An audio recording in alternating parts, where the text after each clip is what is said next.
questions. Eu vou passar as questões, eu vou colocá-las em francês, né? E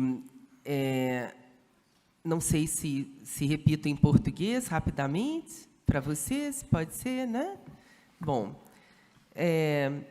eu coloco primeiro em francês, depois faço um breve resumo em português para todos entenderem, tá? Jean-Claude Carrière et Umberto Eco ont discuté les transformations du livre dans le monde numérique et en ont conclu que le numérique ne remplacera jamais le codex. Darton a aussi rappelé des exemples de médias résistants aux changements opérés par les développements techniques comme la radio, la télévision, etc. Mais qu'en pensez-vous? Le codex résistera-t-il même après la totale diffusion do numérique? Essa pergunta se refere à ideia de morte do livro numérique. É o e-book, o que a gente chama de e-book, né?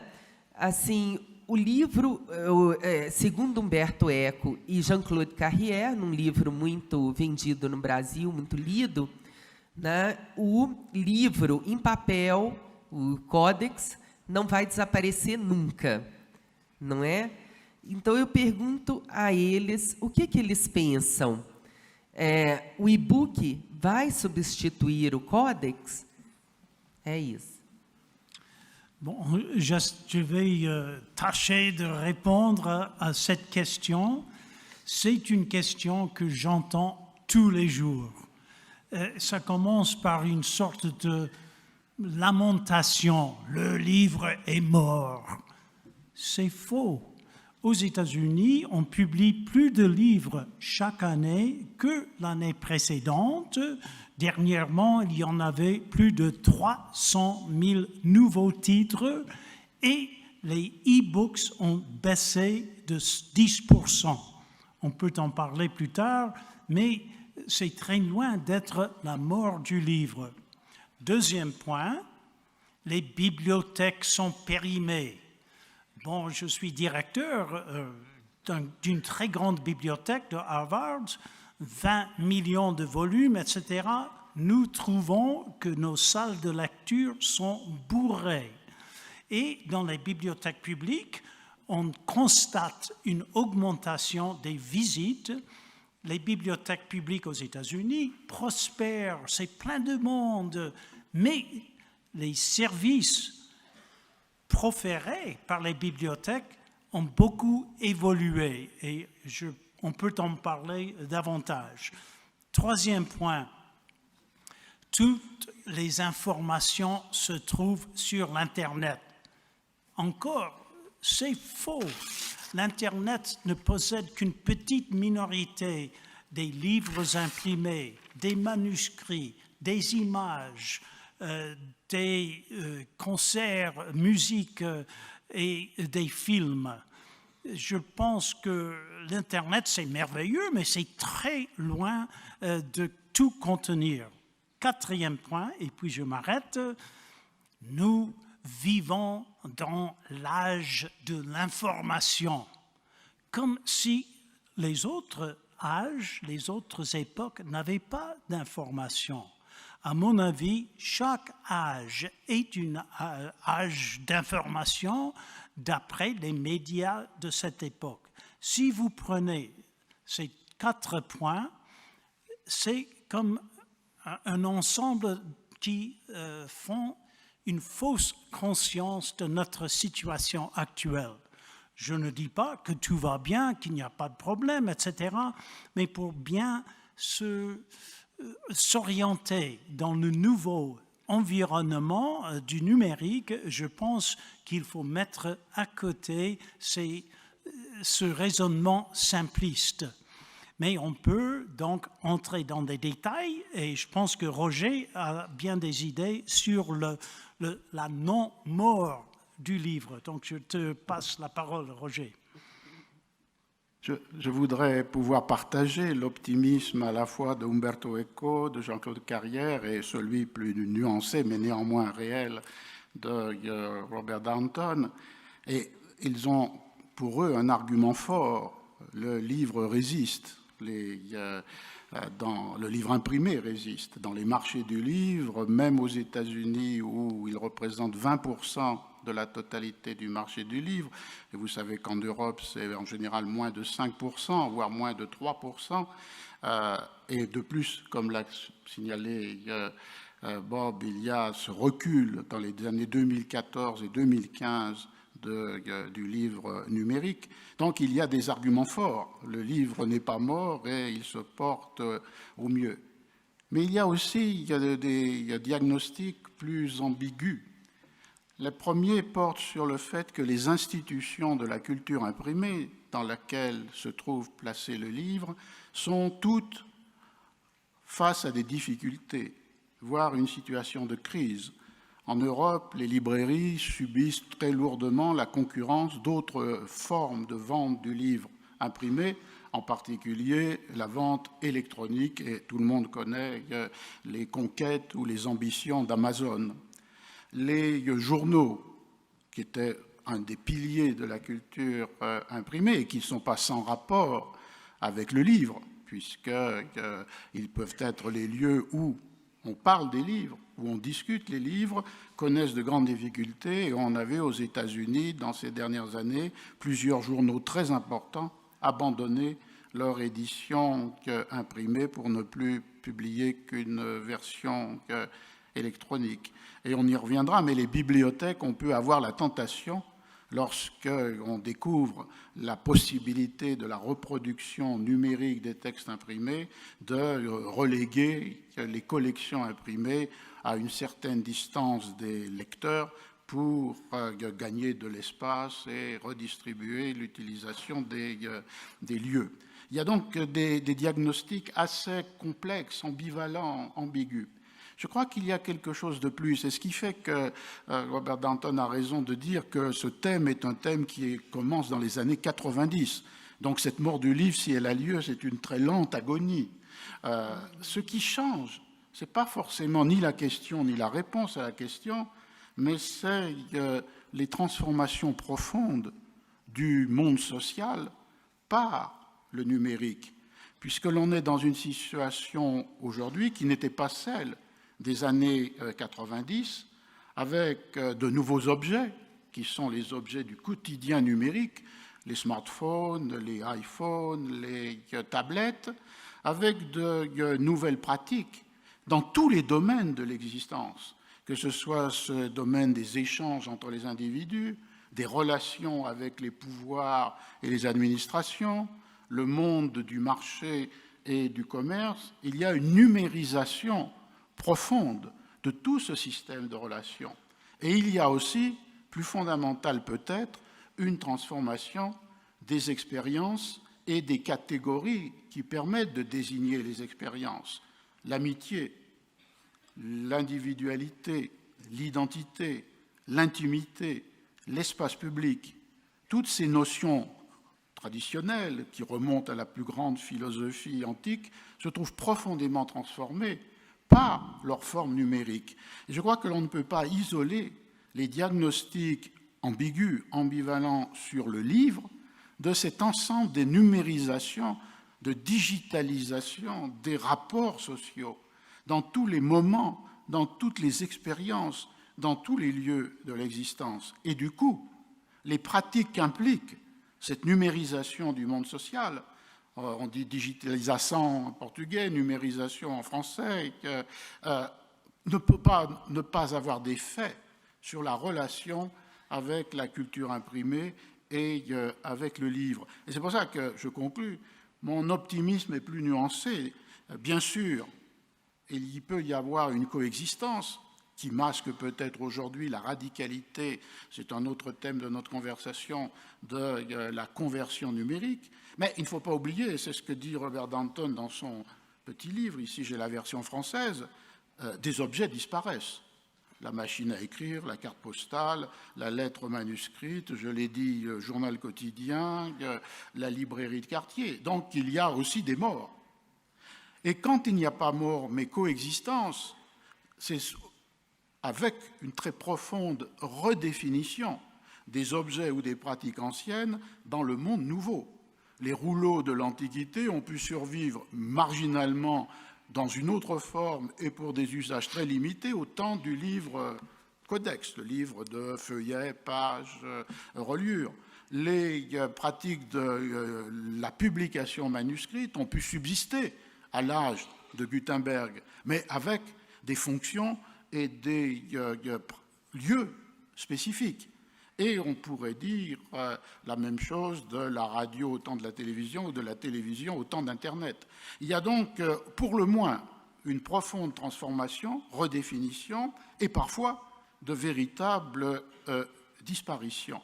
Et c'est pourquoi je ne veux pas à l'optimisme substituer une vision pessimiste, mais en tous les cas une vision d'incertitude, de difficulté à comprendre les tensions, les contradictions entre différents indices et surtout, reprenant une idée de Pierre Bourdieu, un livre change non pas parce que son texte change, mais parce que le monde change. La transformation du statut du livre imprimé dans un monde numérique qui n'est plus en 2016 ce qu'il était lorsque l'on a commencé à aborder ce thème dans les années 90. Bon, j'ai voulu protester contre les jérémaïdes simplistes. J'ai trouvé un essai de Walter Benjamin des années 20 où il dit « le livre va mourir dans 5 ans », etc. Non, il ne faut pas simplifier et je pense que nous autres historiens du livre, nous sommes d'accord qu'un médium ne chasse pas un autre. N'est-ce pas? La radio n'a pas détruit le journal, le cinéma n'a pas été détruit par la télévision, l'Internet n'a pas détruit la télévision, etc. Ce qui a lieu, et cela quasi toujours, c'est que toute l'écologie change.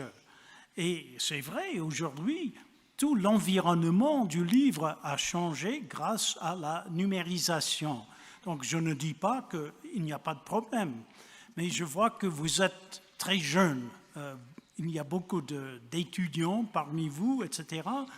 Et un problème qu'on n'a pas mentionné, mais qui vous concerne, c'est ce qu'on appelle en anglais digital natives, des gens qui sont nés déjà dans un monde numérisé, qui ont eu de l'expérience avec les écrans électroniques dès le début, même avant de pouvoir lire. Donc vous êtes en grand nombre des digital natives et vous lisez souvent des textes qui sont nés numériquement, digitally born texts. Ça, c'est différent. C'est un ensemble de présupposés et même une orientation envers les textes qui est très différent du monde où Roger et moi sommes nés. Donc, il faut prendre compte de ces changements importants, mais dire que le livre ne va plus exister, c'est très loin d'être le cas.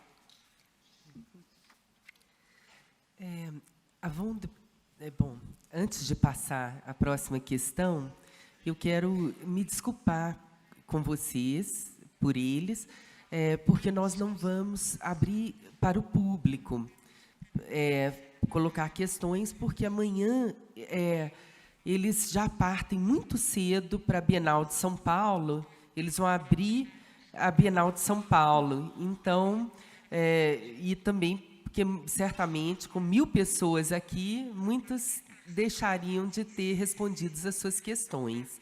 Então, antes gostaria, né, de me desculpar com vocês por isso. Mas esse diálogo, certamente, vocês continuarão lendo os livros deles. Né? Há muitas maneiras, né, de conversar, né, com o autor. Bom, então, a segunda questão, eu já passo a ela em francês. Une question qui se pose assez fréquemment dans vos textes, chers amis, est la tendance assujettie aussi au caprice du hasard de l'humanité de sélectionner les textes qui resteront et ceux qui seront effacés par l'histoire, par le temps. Car il est impossible de tous sauvegarder dans les supports qu'on connaît jusqu'à la diffusion du livre en codex. À votre avis, le numérique élargira la possibilité de sauvegarde du savoir accumulé par l'histoire, l'idée de la République des lettres, de l'illuminisme dont vous parlez, Danton, ou, au contraire, la tendance à l'effacement sera plus forte et plus dangereuse? C'est lá uma questão. Para vocês, em português, eu pergunto sobre essa tendência da humanidade, né,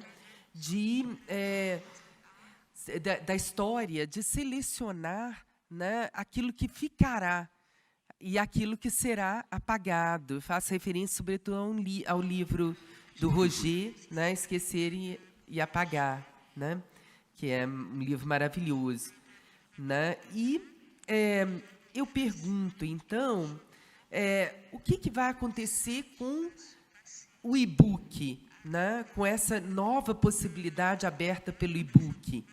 Esses conhecimentos, isso vai aumentar a possibilidade da humanidade de guardar os conhecimentos?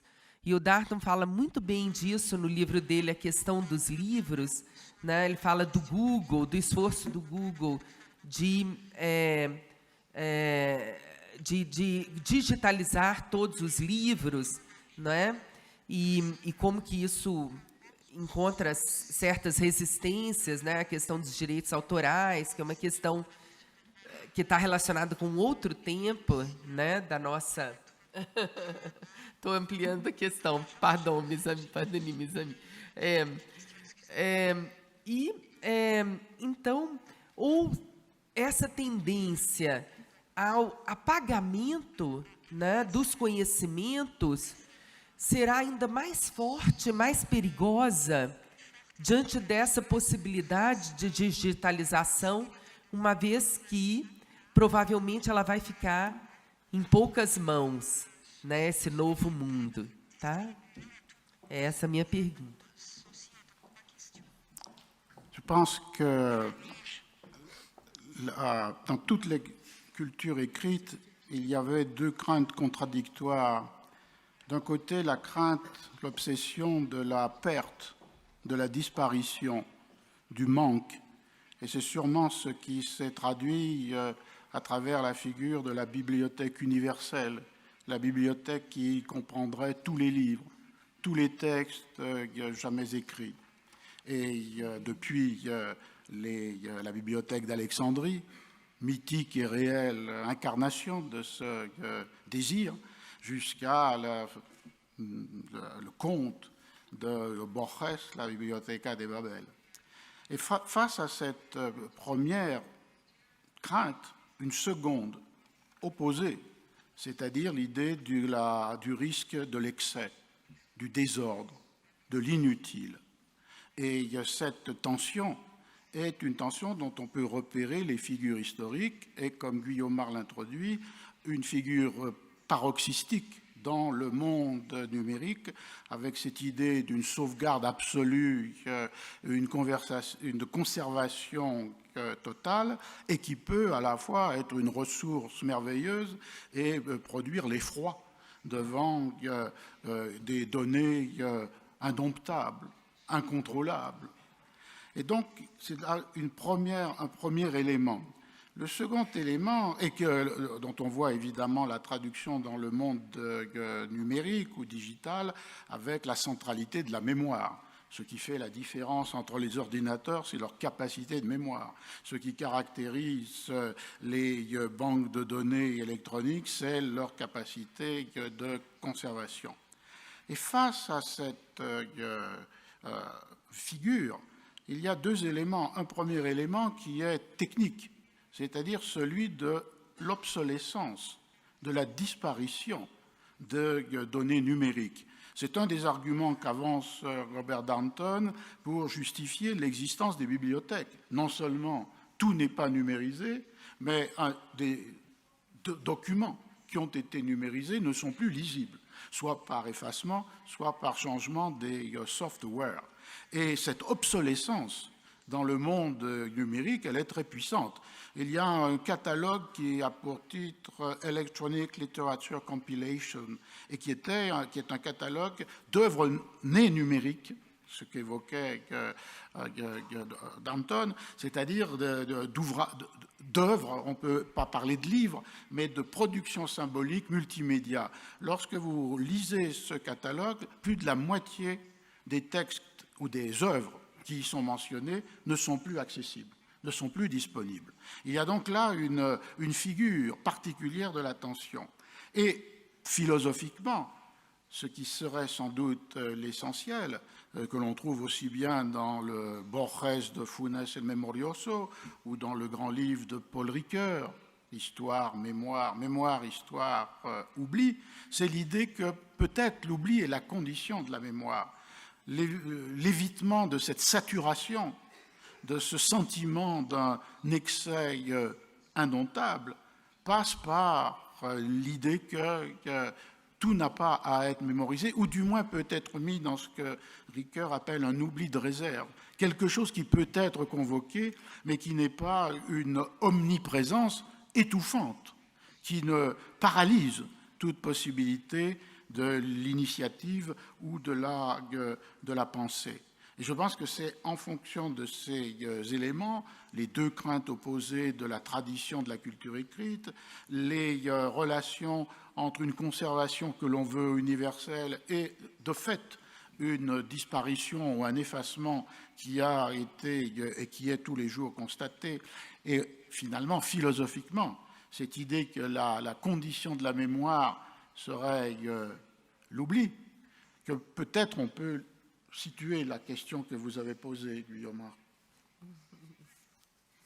C'est vrai, il y a beaucoup de pertes. Si vous prenez les pièces d'Aeschylus, je pense qu'on a à peu près un dixième des pièces de théâtre qu'il a écrites. On a perdu énormément. Si vous prenez le cinéma, nous possédons moins que la moitié des films produits avant 1946. On perd beaucoup de choses, c'est certain, et dans ce moment numérique, il est certain que bien des textes seront périmés. Moi, j'ai passé 15 ans à préparer un site web et j'ai une sorte de cauchemar que ce site pourrait disparaître dans le cyberespace. Nous vivons dans un monde qui est menacé, je suis d'accord, mais je vois une autre menace qui me préoccupe davantage. C'est la menace de la commercialisation de l'accès au savoir. Je trouve Google, c'est une boîte impressionnante, même géniale, mais Google a l'ambition non pas seulement de numériser tous les livres du monde, mais de les contrôler et de les mettre dans un monopole de l'accès au savoir.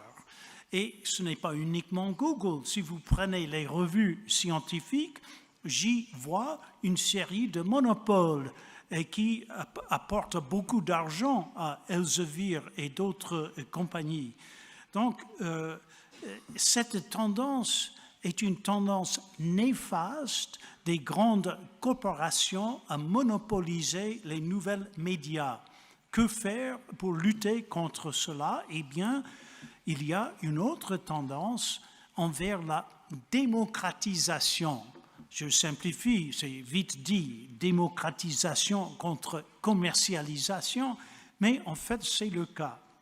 Et j'évoque cet idéal de la République des lettres qui vient du XVIIIe siècle, des Lumières, une république qui n'a pas de police, qui n'a pas de frontières, où tout le monde est admis.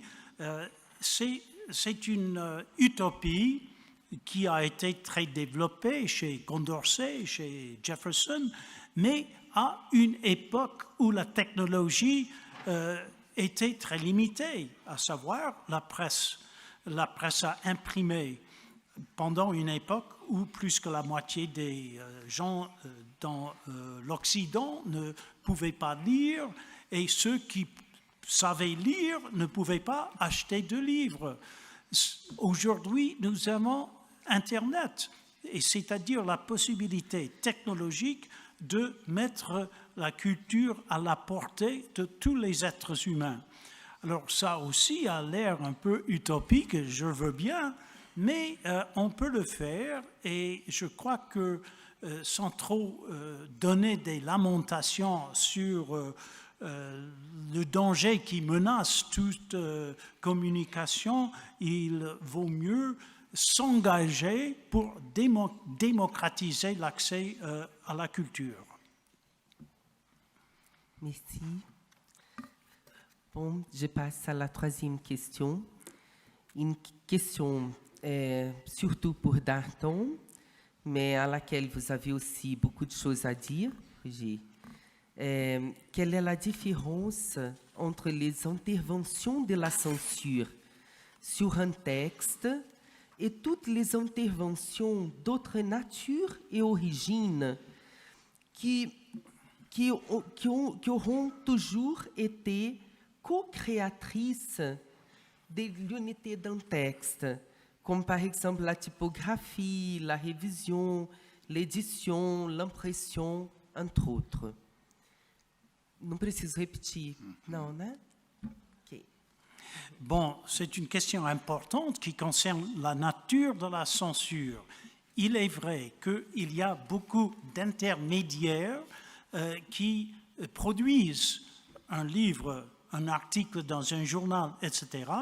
Roger Chartier et moi sommes d'accord que, comme on dit souvent, les auteurs écrivent des textes, mais ce sont les imprimeurs, les typographes qui produisent des livres, et pas uniquement ces gens-là, mais tout un monde de l'édition qui fait produire le texte déjà imprimé. Est-ce que ces intermédiaires jouent le rôle de censeur? Eh bien, non, je ne crois pas, parce que je prends la censure très au sérieux. J'ai donné un séminaire à Harvard sur la censure et on avait discuté de cette idée qui vient de beaucoup de théoriciens que chaque énoncé est censuré. Chaque acte est le produit de la censure. À l'intérieur de vous-même, vous censurez chaque mot que vous dites aux autres. Et j'ai demandé à mes étudiants des exemples de cette idée très générale de la censure, et pas uniquement Staline et Hitler, etc., mais cette censure quotidienne qui a lieu tout le temps.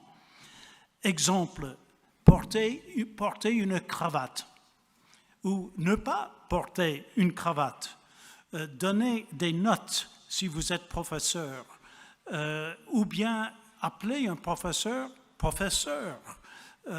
Chaque énoncé est censuré. Mais dans ce cas-là, il existe un danger d'étendre le sens de la censure jusqu'à l'infini et à trivialiser la notion de censure. Alors, dans le livre que j'ai écrit sur la censure, ce sont 3 études de cas qui concernent la France au XVIIIe siècle, l'Inde britannique au XIXe siècle et l'Allemagne de l'Est communiste au XXe siècle. J'ai tâché d'entrer dans le travail des censeurs pour comprendre leur façon de penser le monde, de comprendre ce que c'est que censurer. Et je ne vais pas entrer dans tous les détails, mais quand même, J'ai trouvé notamment dans le cas de l'Allemagne communiste que les censeurs que j'ai connus, j'ai eu des interviews avec eux, ils étaient de bonne volonté et ils tâchaient de m'expliquer ce que c'est que la censure chez eux. Ils ont commencé d'ailleurs par me montrer au doigt en disant « Vous avez de la censure chez vous, aux États-Unis ». Oui, j'ai répondu « Qu'est-ce que c'est ? C'est le marché ». Bon, je connaissais cet argument et j'ai répondu en disant « Je veux bien, mais vous êtes censeur vous-même. Qu'est-ce que la censure pour vous ?» Un des deux censeurs que j'ai interrogé juste après la chute du mur m'a répondu avec un mot. La censure, c'est quoi? Eh bien, c'est la planification. Puis, il a tiré d'un tiroir un document gros comme ça. C'était le plan pour la littérature allemande de l'Est de l'année 1990, une année qui n'a jamais existé à cause de la chute du mur. Il m'a donné une copie de ce document que j'ai beaucoup étudié et effectivement, l'idée, c'est que chaque livre doit être planifié. C'est comme dans une société socialiste, tout doit être planifié et l'État intervient pour mettre tout en ordre.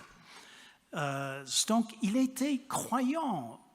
Il trouvait que la censure était positive, une façon de fabriquer une société socialiste qui était plus juste que cette société capitaliste que, à ses yeux, je représentais.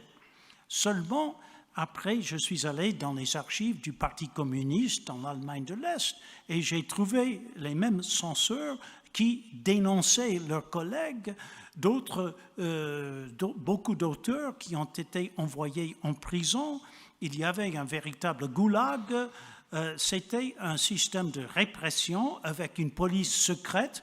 J'ai même, moi, mon propre dossier dans les archives du Stasi. C'était un système totalitaire. Donc, je reviens à la question. Pour moi, la censure est une chose sérieuse, importante, qui fait partie d'un système autoritaire. Et dire simplement que chaque mot, chaque geste est le résultat d'une censure me paraît trivialiser la notion. Donc, je suis pour une étude sérieuse de la censure où on entre dans le travail et on voit le rapport entre la production de livres, de journaux, de télévision, etc., et un système de pouvoir. Donc, je ne dis pas vraiment que le travail de l'éditeur, du typographe est une sorte de censure, bien que ça entre dans le résultat, le livre. Excusez-moi d'avoir trop parlé, mais j'y tiens. Il faut prendre la censure au sérieux et l'étudier de près dans tous les détails.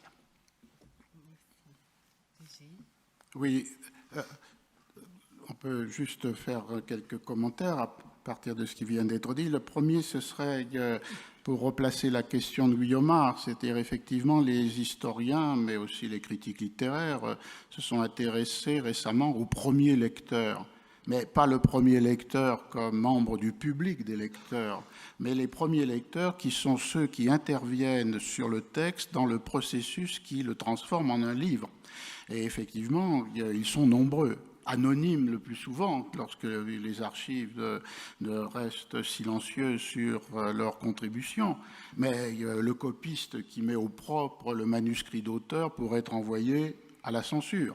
Éventuellement, les censeurs qui interviennent sur le texte demandent des modifications ou suggèrent des révisions.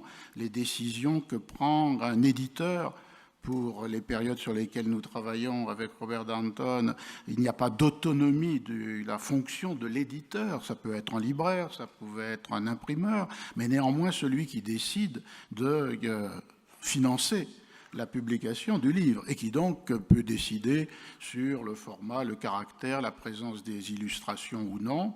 Et puis le travail de ceux qui mettent en forme le manuscrit qu'ils ont reçu, manuscrit d'un copiste que l'on appellerait aujourd'hui copy editor ou correcteur, et aussi les mêmes ou d'autres qui peuvent intervenir sur les épreuves une fois que les ouvriers typographes les ont composées pour qu'elles soient imprimées.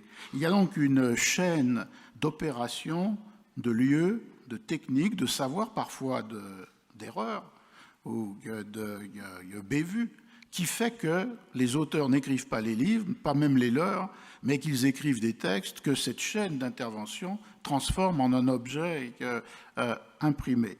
Alors la question qu'on pourrait poser, c'est de savoir si dans le monde de l'édition électronique, on retrouverait cette chaîne d'intervention. Et de là peut-être une discussion qui anticiperait sur la distinction souvent mise en avant entre la communication électronique, dans laquelle effectivement l'auteur est en même temps son propre éditeur et en même temps son distributeur, et une édition électronique qui, d'une certaine manière, respecte les mêmes procédures de mise en forme, de transformation du texte pour qu'il soit un objet lisible par le lecteur. On voit donc qu'avant le premier lecteur, au sens du lecteur qui appartient au public de ceux qui ont acheté ou qui ont rencontré le livre, il y a cette série d'interventions dans lesquelles le censeur prend place. Mais comme il vient d'être dit, la censure a des aspects tout à fait spécifiques. Tous les autres contribuent à transformer, proposer, empêcher la signification du texte par leurs différentes interventions. Le censeur a évidemment un rôle le plus décisif. Et on peut voir dans les travaux sur la censure soit l'insistance mise sur la contribution, c'est au moins la conscience des censeurs, la contribution à l'amélioration du texte. C'est ce qu'on peut voir dans les rapports des censeurs, par exemple au Portugal, de la Real Mesa Censoria dans la deuxième moitié du XVIIIe siècle, ou les censeurs français, lorsqu'on lit les rapports de censure, ou ce que Robert Danton a étudié avec les censeurs anglais ou les censeurs de la feu République démocratique allemande. Je crois qu'il y a cet aspect-là, mais il y a aussi un aspect qui peut être plus violemment et plus brutalement répressif. Lorsque vous pensez à la censure imposée par les index, la mise à l'index, la prohibition, l'interdiction de certaines œuvres par l'Église et par l'Inquisition, tout particulièrement, il y a là des mesures très radicales qui seraient celles qui visent à la suppression totale, absolue, de la circulation d'un texte.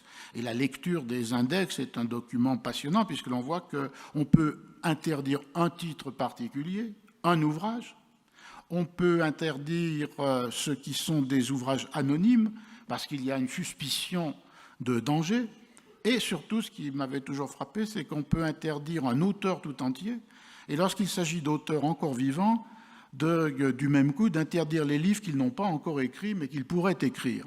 C'est-à-dire cette idée d'une censure d'anticipation de l'écriture à venir, mais qui est caractérisée d'emblée parce qu'elle appartient à un corpus d'un auteur qui est condamnable dans son entier. Et c'est la traduction de ces censures de papier pouvait être de la violence même exercée contre les auteurs, contre les éditeurs, éventuellement contre des lecteurs qui sont emparés de ces ouvrages interdits, et le XVIe ou XVIIe siècle sont marqués par ces condamnations et ces exécutions.